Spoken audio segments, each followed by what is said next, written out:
Welcome back, Defenders. Ukraine's war on Wildberries continues. Drone threat in Russia's Yekaterinburg disrupts Wildberries operations. Ukraine decided to take a shot at a warehouse east of the Urals. This is more than 2,000 kilometers from Ukraine's border. And unfortunately, the drone missed. It hit the parking lot next to the building. Check out this video.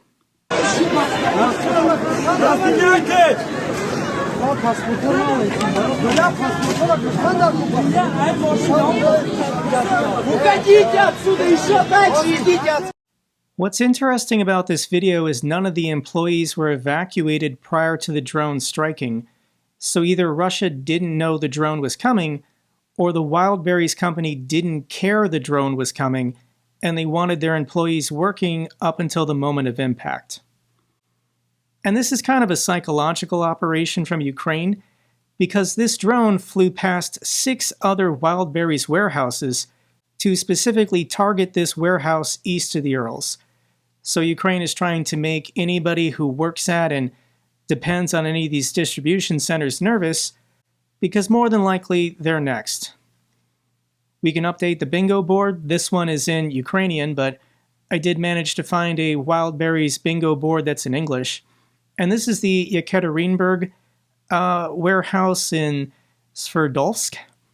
I guess we're not counting this as a successful strike since it hit the parking lot. But Ukraine in the last 2 days also hit the distribution center in Simferopol. This is occupied Crimea. This is where Simferopol is located on the Crimean Peninsula. And we don't have any good pictures or videos of the fire because Crimea doesn't really have power and internet right now. But this is a picture of the warehouse in Simferopol completely burned down. This place is now gone. And just in general, this is a very visible event that you cannot deny. Here's a stunning picture of a Russian man looking out his window in Krasnodar as he sees his local Wildberries distribution center burning down.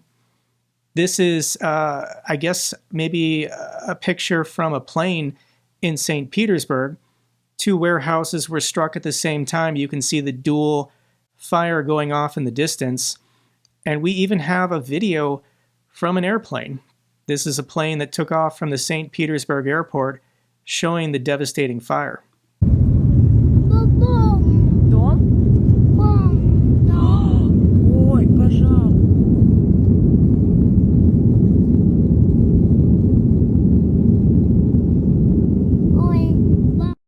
With Ukrainian drones in the area, with active air defense going off, Russia is still flying commercial flights out of their airports, pretending like nothing is wrong. But Russians know something is wrong. This is a Russian mother in the St. Petersburg area, and after seeing her 2 local warehouses burned down, she's getting kind of concerned. Let me share this video. Доброе утро. Ну что, сегодня мы не спим с 4 утра. Сегодня были жуткие взрывы, атака. И смотрите, результат я вижу у себя в Славянке.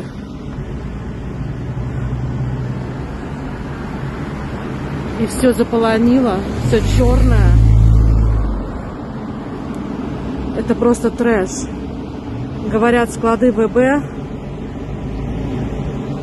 ТЭЦ. На самом деле страшно, жутко. Не спали вот с 4 утра. Даже у домов дрожали стены и окна. Насколько было мощно и страшно. Мощно и страшно. So what do Russians in Putin's hometown think of Ukraine's drone strikes? And they think they're powerful and terrifying. Here's a fascinating video. This is from the St. Petersburg warehouse strike. This is going to show the first drone successfully hitting the roof, but the second drone attempting to hit this facility was successfully intercepted. Пиздец.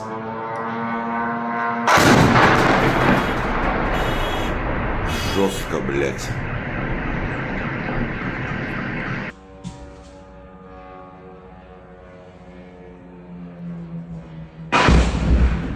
Ебать, блядь. Пизда, чуть окна нахуй не вылетели. С первых событий, ёпта. Нет, блядь. Russia is successfully intercepting a lot of these drones, but Ukraine is just sending hundreds at a time, and enough are getting through to burn down these warehouses. Here are some satellite images. This is the warehouses in St. Petersburg after a day or two. And, this warehouse maybe looks like 50% is burned down. This one looks like a complete loss. And yeah, Ukraine can always go back and finish it off tomorrow. This is what Ukraine is doing to troll the Russians. This is Army TV. This is a Ukrainian military channel. And they created an 8-hour burning Russian Wildberries warehouses compilation in 4K for relaxing and meditative fire, ASMR, and deep healing. So if you want to put this on in the background and do work or fall asleep, you can watch 8 hours of Wildberries factories or facilities burning to the ground. I'll link it down below. Wildberries hides military goods in search results after Ukraine strikes hammer warehouses. So Wildberries was advertising itself as a place to buy military equipment for the special military operation. On their website, you could buy body armor and drones and camo and whatever you needed to go off to war and fight in Ukraine. So Wildberries has disabled this section of their website. You used to be able to search specifically for special military operation items. More than 100,000 search results would come up.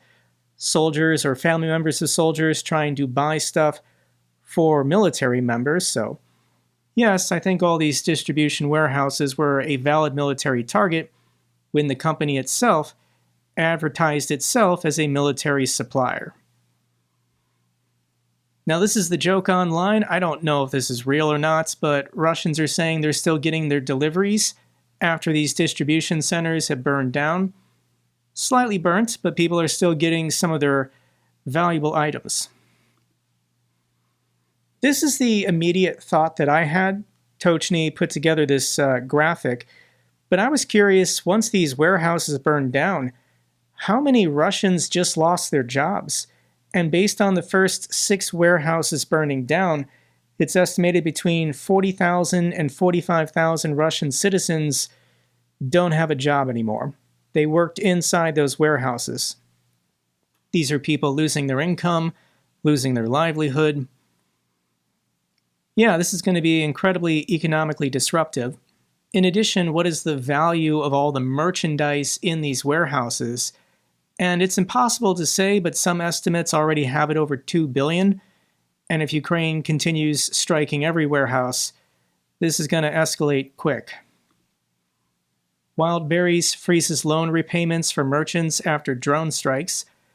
E-commerce giant Wildberries announced Friday that it had frozen loan repayment for small and medium-sized businesses. So Wildberries would give people loans, they would buy inventory, that inventory was then stored in the warehouses to be sold on private websites. That's nice, but can Wildberries actually compensate anyone for the losses? On Thursday, RWB said that around 88,000 individual merchants began receiving the first tranche of compensation payments for products destroyed during Ukrainian attacks. Okay, so how much are these merchants being compensated for after the warehouse burnt down? This is a Russian man showing his computer and giving the numbers. Today is July 23rd, and Wildberries paid us compensation for the goods that were destroyed in the warehouse fire on July 18th. Let me show you the amounts of the compensation we received. Here's the value of our remaining inventory at one of the Wildberries warehouses that was hit in the attack. This shows a value of 4.6 million rubles. Now I'll tell you how much Wildberries decided to compensate us today. A voluntary payment for goods damaged as a result of force majeure. The total compensation is 10,687 rubles. So that's the compensation we received today. Did you receive yours? This Russian man doesn't look very happy. The value of his inventory that burned down was about $82,000, and he was compensated by the company for $138. So he was wiped out by like more than 95%. It's got to get worse. Drone strike sparks fire at Timun oil refinery in Russia's Urals region. This is where this refinery is located north of Kazakhstan. We've got a pretty good video of the second drone strike. The first one already hits. Somebody put up the camera. Let me share this video.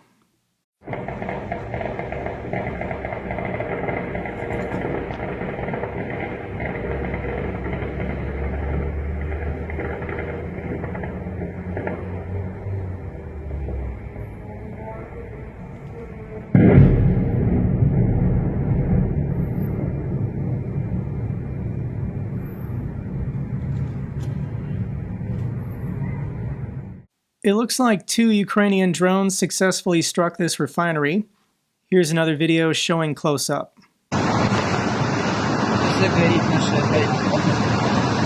Мама дорогая, что такое? Ты что такое творится-то? Looks pretty bad. What's the damage?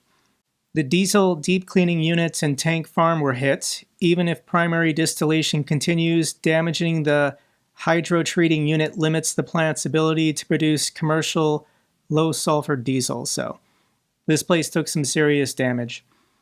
We can go to the bingo board, and the Timun refinery is almost 2,000 kilometers from Ukraine's border.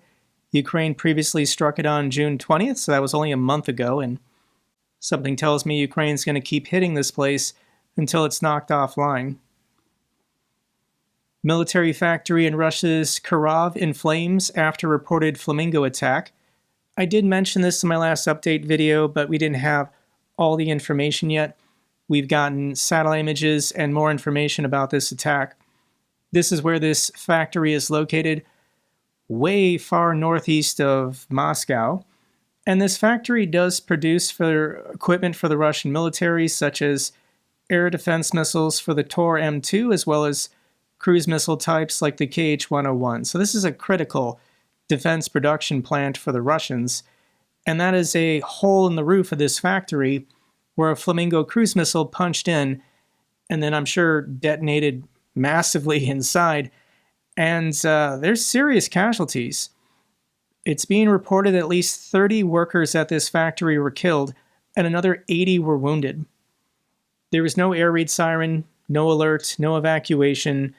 All of these people were just doing their normal business in the factory until the Flamingo made impact. Here's an estimated flight path for the missile, and you can see it once again tried to go along the Don River. These black X marks are the previous strikes where flamingos have occurred. So obviously, Ukraine is prioritizing their cruise missiles to fly as low as possible, get as low in elevation to avoid detection. And if they just keep going after, defense-related facilities along the rivers, and they're having tremendous success. Ukraine's Firepoint company took responsibility for the attack, and they even released an 8-second clip showing the Flamingo being fired off from Ukraine's territory. Ukraine strikes the Chornomornaftogaz facility in Crimea, Russian drone relay systems and logistics bridge. Crimea is just screwed. I don't know if I need to keep mentioning this in every video, but the entire electrical grid has been destroyed by Magyar's birds. There will not be any functioning electricity on the peninsula until the war is over. You don't have electricity, you can't operate pumps, you don't have clean water, you don't have internets. I mean, basically everybody on the Crimean Peninsula is camping now. There are some generators, but generators require gasoline and diesel. This is a Russian woman on the peninsula, and this is what she's saying the peninsula is like now. Полный коллапс транспортный, все машины стоят под разными номерами. Вот тут, дальше. Практически вообще нет движения транспорта. Бензина, топлива нет, света нет. Слышите, работают генераторы. Работают генераторы, потому что По-другому добыть свет нельзя. Магазины не работают, банки не работают. Вот, вообще ничего не работает. Воды тоже нет. По какой причине непонятно. Ну, плюс еще жара. Вот, все стоит полностью. Людей, ну, практически нет, естественно. Benzene yet. I understand that. But I think it's interesting there's also no banking.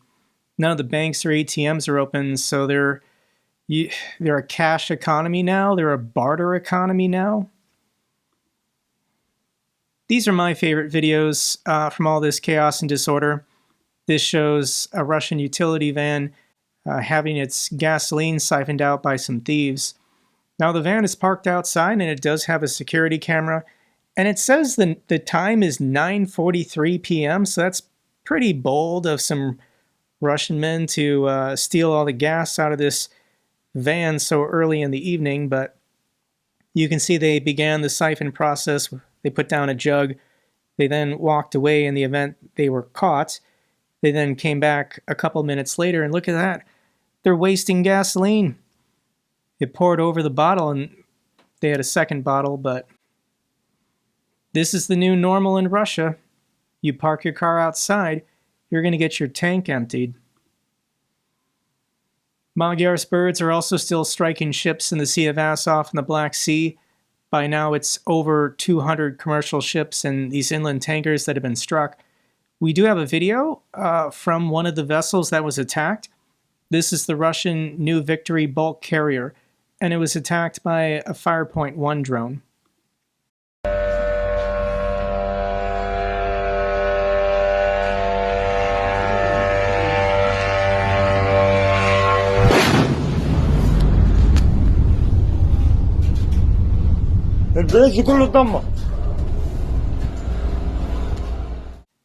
This has been going on for weeks, so the crews of these ships should not be surprised. Like, Magyar's Birds has been releasing all the video, and like I said, this has been going on for like a month, and these Russian crews are still sailing in the Sea of Azov or the Black Sea like they can carry on normal operations when they can't.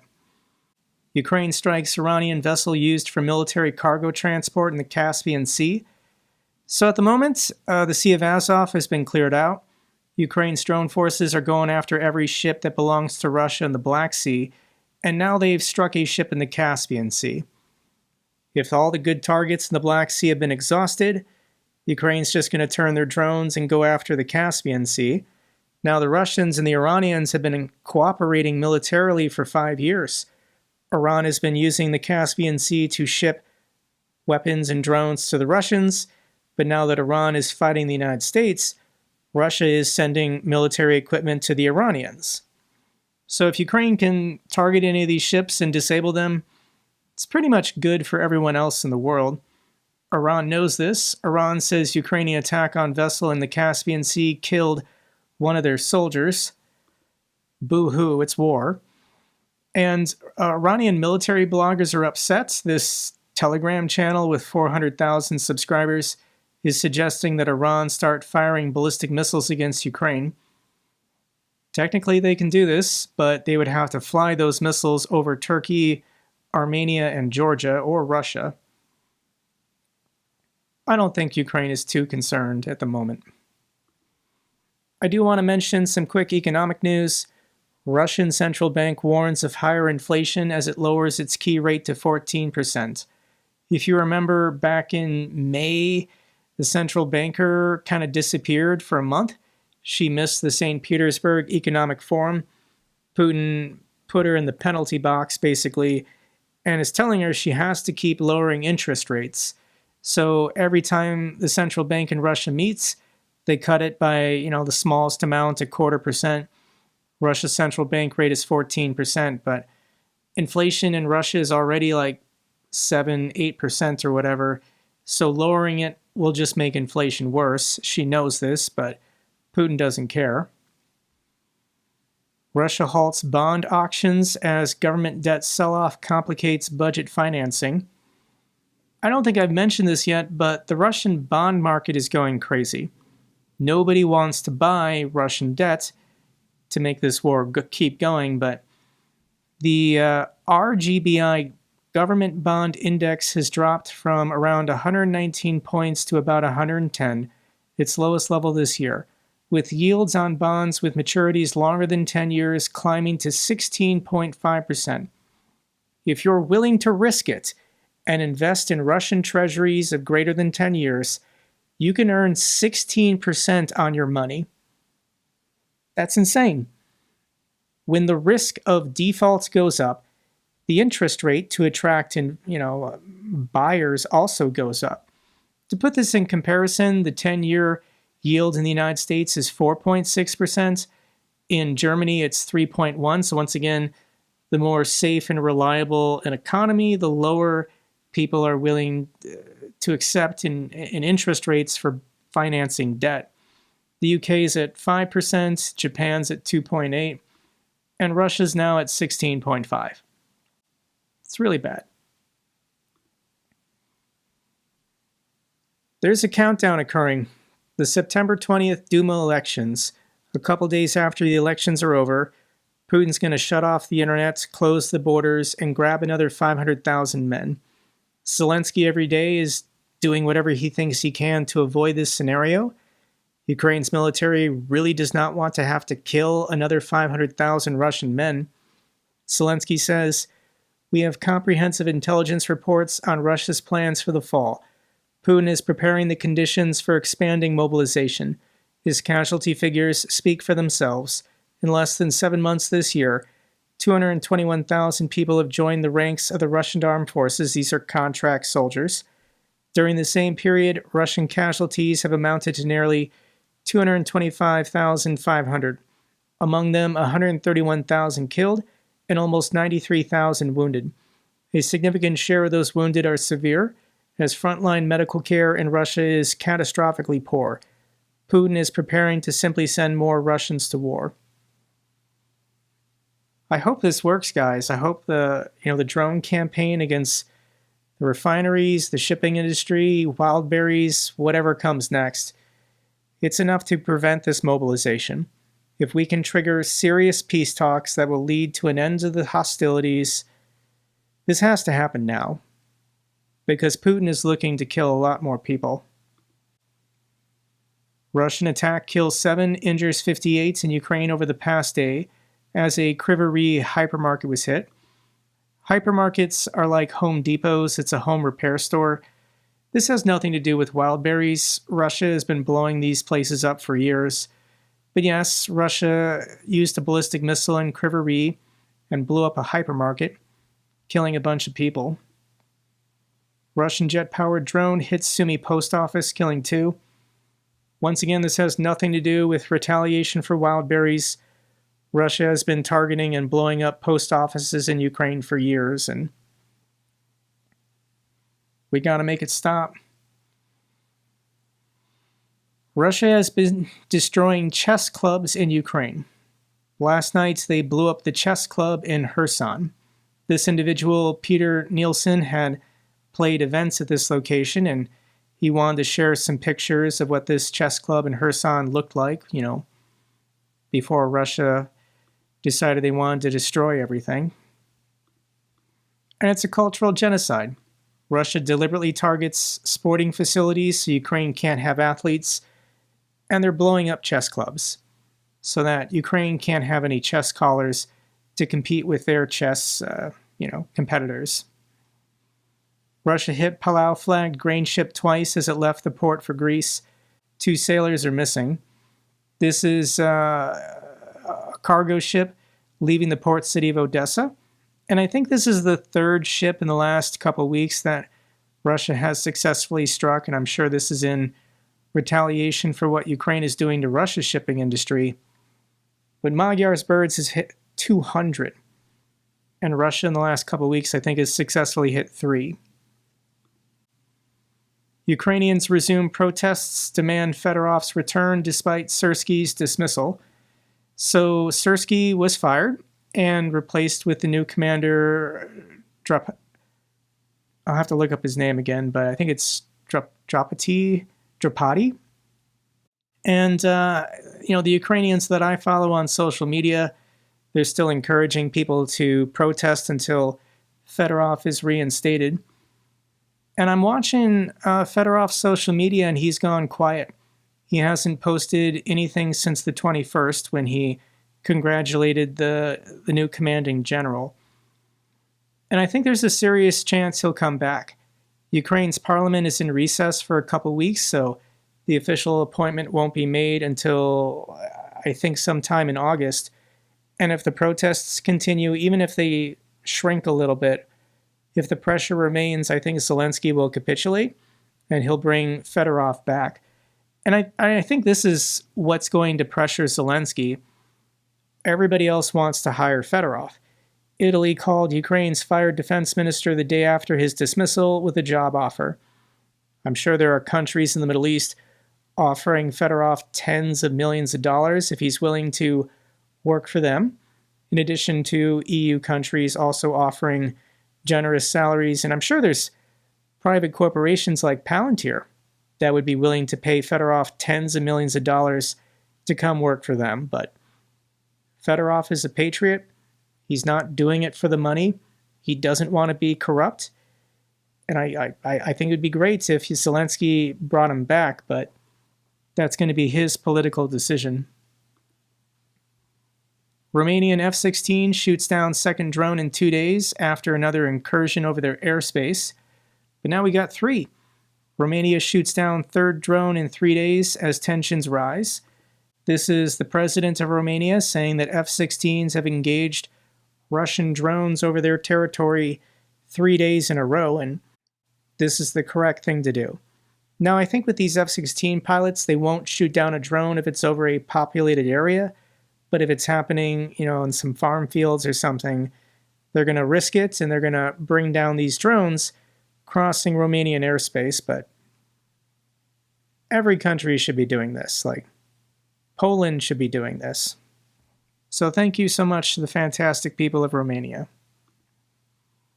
Final video, this is from Zarina Zabriskie. She's still in the city of Kherson. The Russians yesterday shelled the last remaining boxing gym in the city of Kherson. Russia is being admitted back into sporting events such as the Olympics. And these are young athletes in Kherson who want the world to know what's happening. So I want to share their video.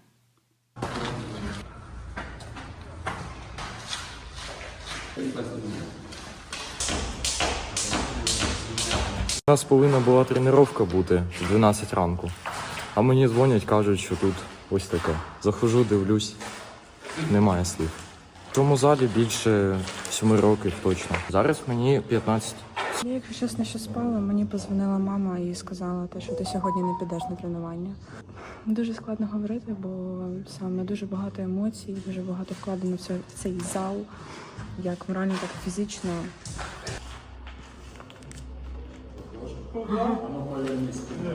В Ужгороді проводився чемпіонат України, тільки вчора з нього приїхав. Всі молодці.